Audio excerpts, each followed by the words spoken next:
In late 2010, Epic Games partnered with Apple to release Infinity Blade onto mobile devices, and it took the world by storm. It quickly rose to the top of the App Store, becoming the fastest grossing app in history upon its release. This game even kickstarted the career of creative director Donald Mustard, who went on to make Fortnite. The franchise eventually surpassed 60 million downloads and is still considered one of Epic Games' biggest successes. But in 2018, Infinity Blade vanished from the App Store, never to be seen again. So, this is the story about how Infinity Blade was revived.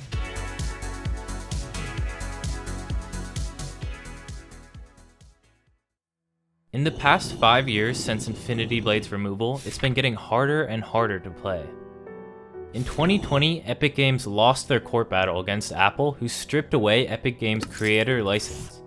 This meant all of Epic's apps were completely removed from the App Store, and critically, the previous purchased section. Previous owners of Infinity Blade could no longer re-download it. A year later, in April 2021, iOS version 14.5 came out. Updating to that version caused all 3 Infinity Blade games to stop working. With these changes, the games were slowly disappearing, so the community was pushed to discover the process of sideloading. A process that involves downloading the game files from a computer onto an iPhone. The only problem is, this process takes a decent amount of time and has to be repeated every 7 days. With these problems plaguing the Infinity Blade community, the idea of Infinity Blade on a computer was talked about time and time again. There were even a few attempts to port and remake the games, but ultimately they would all fail. The first glimmer of hope came on April 19th, 2023, when a member of the Infinity Blade Discord seemingly found the Infinity Blade 1 source code posted on an old forum page. This was a huge deal and set off excitement throughout the Infinity Blade community. If we truly had the source code, we should be able to run Infinity Blade on a computer through Unreal Engine, since it's the same engine that the iOS games used. So, one of Infinity Blade's lead modders, who we will be calling Bam for the sake of privacy, decided to take a look at the code to see if he could get it to work. Unfortunately, what he found wasn't good news. The source code turned out to be incomplete, and about half the game was missing. It was a very early version of the game and only went through the first 3 encounters. This was a major setback, and effectively killed the project as soon as it had started. Then, on May 24th, 2023, a random Reddit user going by the name AlternativeWater81 posted something that would change the future of Infinity Blade forever. He posted a video of Infinity Blade 1 running on his computer, or at least as it would seem. What he was actually playing was Infinity Blade FX, the arcade version of Infinity Blade 1.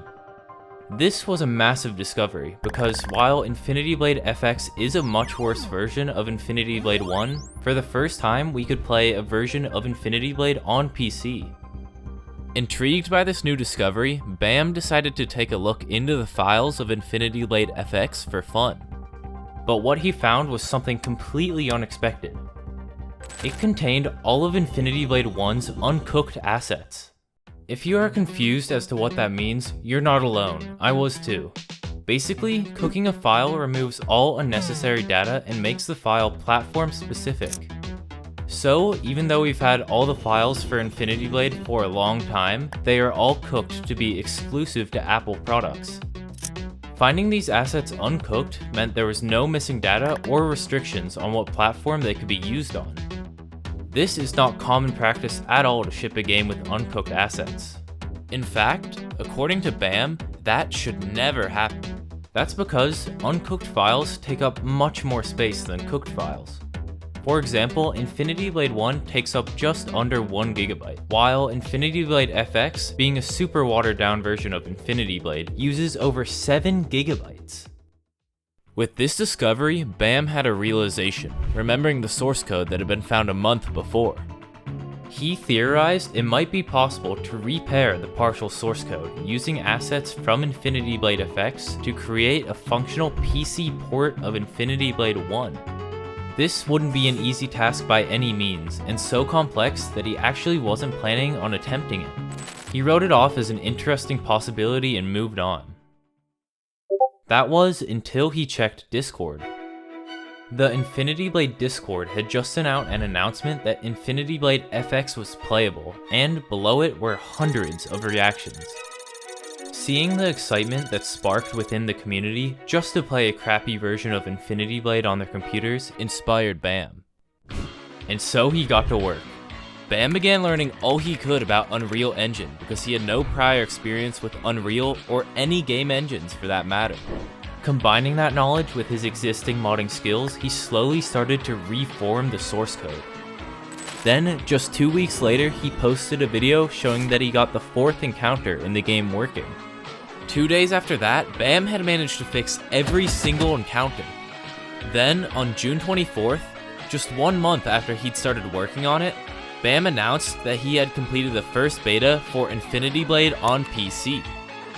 It needed tons of work with countless bugs to fix, but for the first time, Infinity Blade was freed from its iOS prison. Over the next 6 months, Bam continued to work on Infinity Blade, adding more and more polish. Bam would also teach himself C# to make his own custom launcher for the game. Overall, Bam had spent more than 100 hours on this project, and on February 20th, 2024, Infinity Blade on PC was publicly released. And the reception was unbelievable. Infinity Blade Studios' announcement video quickly rose to over 300,000 views, making it one of the most viewed videos in Infinity Blade's history. Simultaneously, the Reddit post got over 100,000 views. From there, news of the PC port spread like wildfire. Suddenly, news articles started to pop up left and right.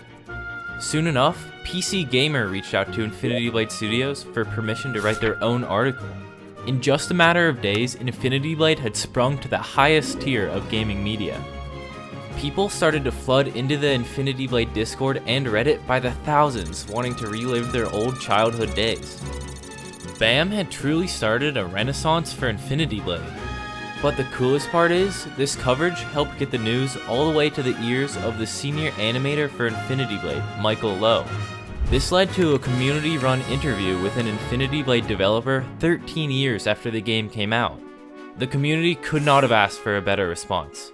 Overall, there ended up being more than 20 articles written about the port, multitudes of Reddit posts, and a ridiculous amount of YouTube impressions. It's truly been a crazy and unexpected ride since the PC port was released. Since then, Bam went on to use his knowledge from the PC port 1 to release an Infinity Blade 2 PC port. The community is more alive than ever, and these past couple years have been some of the best since the original release.